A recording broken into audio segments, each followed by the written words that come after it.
lahay in aan wax yar ka taabto madaxda dawladda Somaliland iyo Puntland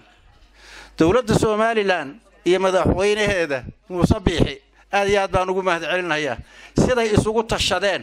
siday dadkoodii iyo deelkoodii u mideeyeen sida ay ammaankiisa u sugeen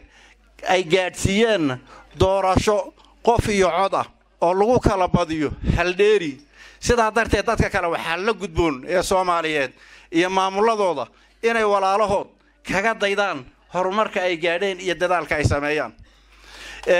waxaan leeyahay marka labada madaxweyne ee deriska ah ee dadkoodu walaalaha yahay dhibaatada waayahan ka dhaxaysay ee ka jirta tukarraq labada oday waa laba oday oo dadka Soomaaliyeed aaminsan yihiin inay aad iyo aad rag aqli badan u yihiin oo aqoon-yahan oo waxgal hase yeeshee waxaa nasiib darro hankii laga filayay iyo maanta halka ay dhigeen dadka meelaha qaarkood waxay isku haystaan 1 kiiloomitir oo la tukarraq waxa ku dhimatay dhalinyaro walaala oo gabdho iyo ragba leh yaa ku dhimatay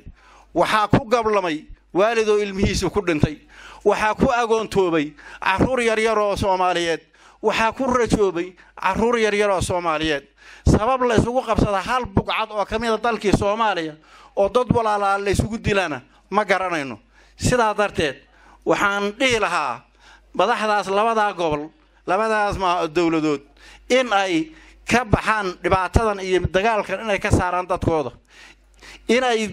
u ogolaadaan deegaanka dadkii joogay ee ka barakacay noloshoodiina dhulka ku dhacday aad u burburtay inay mar labaad dib ugu soo noqdaan dalka deegaankoodii oo ay dib u dhisaan kaabadahoodii iyo dhaqaalahoodii iyo waxbarashada ilmahooda dib inay u dhisaan intaas waa in aan ka codsanayno waana qabnaa dhamaanteen inaan sidaa uga codsanno inagoo isku mid ah in ay meelaha khilaafaadku ka jiro iyo xumaantu in laga wada xalliyo si walaalnimo loo xalliyo waxaan aaminsanahay dadka Soomaaliyeed wixii khilaafa iyo kala qaybsanaana inay ku xalliyaan hab nabadgelyo iyo wada hadal inay ku xalliyaan aad baan u jeclahay waana ku codsanayaa